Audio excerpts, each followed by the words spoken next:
So, I was like disappointed to see the massive spending bill, frankly, which increases the budget deficit, doesn't decrease it, and undermines the work that the Doge team is doing.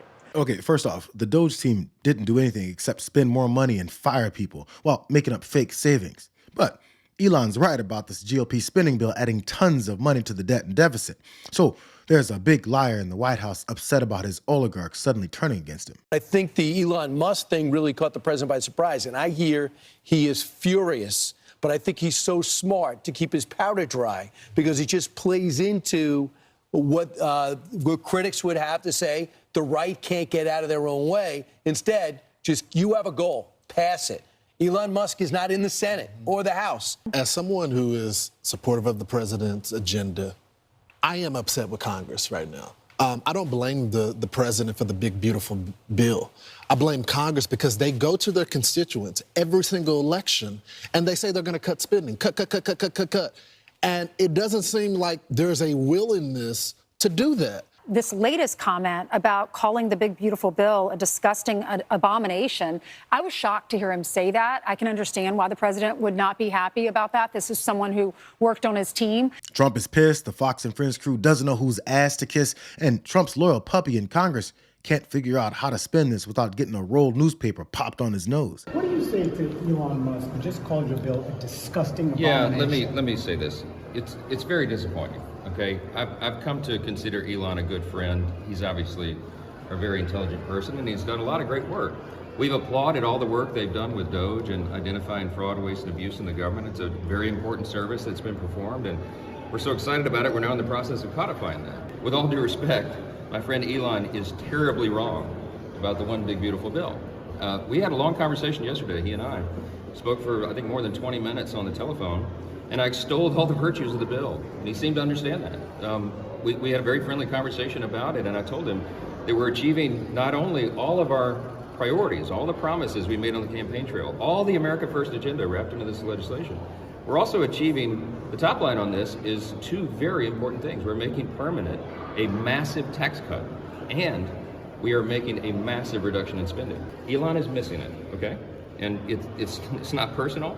I know that the EV mandate, very important to him, that is going away because the government should not be subsidizing these things as part of the Green New Deal. And I know that has an effect on his business, and I lament that. But for him to come out and pan the whole bill is to me just very disappointing, very surprising in light of the conversation I had with him yesterday. This is not personal between any of us. I just deeply regret that he's made this mistake. Johnson says it's about the EV mandate going away, possibly further screwing up what Musk already screwed up with Tesla when he paid Trump off to let him infiltrate the federal government, forcing everyone to hate his ass. I mean, maybe it's the black eye that he possibly caught from the two-piece that Scott Bessent delivered to him after he realized Doge was full of shit, and their heist of our money would be too obvious to hide.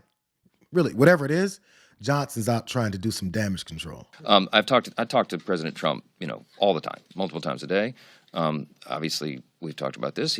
As you know, he's not delighted that Elon did a 180 on that. But look, I don't know what happened in 24 hours. Everybody can draw their own conclusions about that. Okay, but I look forward to talking to my friend about it again, and I'm not upset about it. All right, yeah. Now he may not be upset about it, but those long, fawning phone calls with Elon appear to have gone away.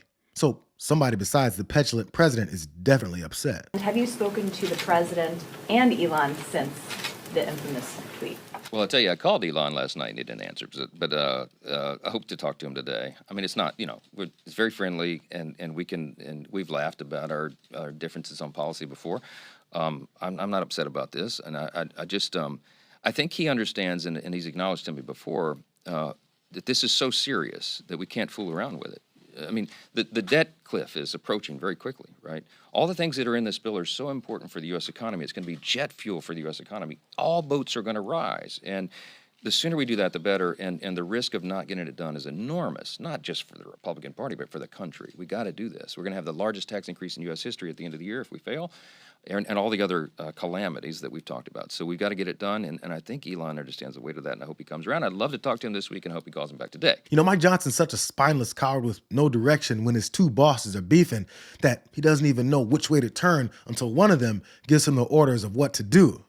This sounds like Elon Musk isn't happy that his ego is bruised and wants to hurt the guys that hurt him. So he's telling a couple of truths about their empty promises on his way out the door. It's making them worry about their chances to stay in power after stealing your money. And it surprised me, frankly, and I don't take it personal. We don't take it personal. Policy differences are not personal. I think he's flat wrong. I think he's way off on this, and I've told him as much, and I've said it publicly and privately. I'm very consistent in that. But am I concerned about the effect of this on the midterms? I'm not. Let me tell you why. Because when the big, beautiful bill is done and signed into law, every single American is going to do better. This bill is geared for middle and working class Americans, and they are going to feel the effects of it, and they're going to feel it before the midterm elections. So I have no concern whatsoever. I'm absolutely convinced that we're going to win the midterms and grow the House majority. Without every MAGA foot soldier in line to keep their gaslighting going, the worry is starting to set in. And it doesn't help that another wing of their movement is coming out with some other harsh truths about the lies that they've been telling. Want to stop the dead bomb, Elon, and the guys on Capitol Hill? You're going to have to raise taxes. The wealthy can't get an extension of the tax cut. That's got to go to the middle class and the working class. That has to be extended and it has to be made permanent. At 40%, the top bracket are 40%, you pick them. That's got to go to 39, go back to 30, snap back to 39.5% and go to 40%. The math simply doesn't work. Man, the house of cards is beginning to crumble. Anytime you've got Steve Bannon voicing that woke liberal talking point to tax the rich, while their genius Elon Musk says the spending bill is full of pork, the MAGA sycophants won't know what or really who to believe anymore. It'll leave them all scrambling for a way to continue to please Trump and look about as ridiculous as House Republicans, like James Comer look, whose only job is to serve their king. I mean, watch how pathetic this guy is. I want to support President Trump and his agenda. The big, beautiful bill is that. So it's disappointing that Elon Musk said what he said. It wasn't helpful, but at the end of the day, I don't think it's going to sway very much influence. We're focused on passing President Trump's agenda, and I'm confident there are enough senators that will pass that bill out of the Senate, and hopefully we can agree to the changes that they make in the Senate and get President Trump his first major legislative victory of his second term.